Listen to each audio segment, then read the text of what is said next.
O, parang tuwa ba siya na mayroong makulong sa amin na hindi namin magamit yun?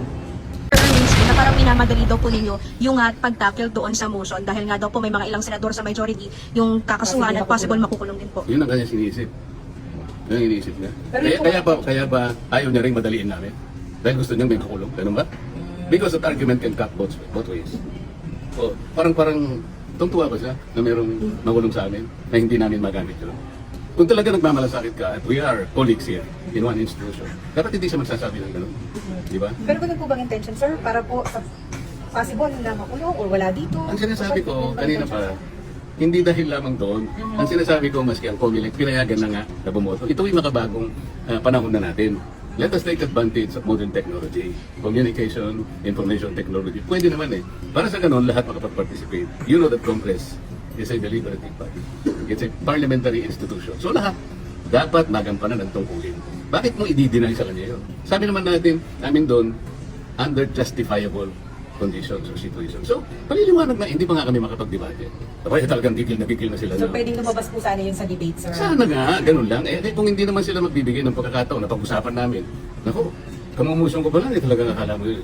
Parang meron silang piniprevent na may sila pala yung, ang iisipan pala nila, ganun eh. Parang wala kaming iniisip na ganun. Pero kung sakali, justifiable reason po ba para sa virtual attendance sa session? Tsaka na natin pag-usapan yun kung mag-a-apply nga doon sa debate namin. Pag-uusapan pa natin yung motion. Pero saan originally po ba nakaschedule na pag-usapan po yan today? Ma'am, alam mo yun, May 11 pa kung natatanda yun. Yung mga marami sa inyo nandun. May 11 sa nangyari. Isip-isipin mo, May 11 yun ha. Yung minority, kapagkat nakuha namin ng majority, nandun sila lahat sa lounge namin. So ako naman, kinukumusta ko naman sila. Saan na punta itong mga kasama ko? Nakita ko. Nagbiro pa nga ako eh. Mga bossing, mukha kayong malagiri lahat. Ba't ang popular ng... Salam niya na ibig ko sabihin. Kausap ko sila. At di nung i-propose ko yun. Isip-isipin mo kahit na mapupulay, biglang dito mabuhagan. Talagang binabantayan na parang napaka... Is there something spectacular? Yun ang yun ang problema. Bakit parang napaka-special sa inyo? Parang bakit takot na takot ka pa kayo? Na-amend natin ito. Ayaw ba ninyong i-take advantage sa modern technology? Ano ba tayo? Parang pa ba tayo ng medieval age? Nandito na yung technology. Sisihin natin ng COMELEC, kayo naman. Pati internet, ginagamit na ninyo. Kasi diba magbibigay ng special favor sa ibang senador? Kasi kayo even... They could say that. Pero wag dapat silang mag-speculate. Payagan muna nila yung aming trabaho, deliberative body, parliamentary body. Ang problema, kayo alam niyo, meron isang dyan, tatayo. Pag in-interpolate mo, tatakbo. Kung ngingiti ka, kilala mo, di ba? You're referring to... Wala, hindi ko na kilala mo sila. Tatayo siya. Pag gusto mo siya interpolate, tatakbo siya dun sa lounge, o kaya akit siya, at ang karamihan mong ginagawa, pupunta siya sa inyo. Interview dito, interview doon. Hindi po ganun ang Congress. Hindi po ganun ang Senate.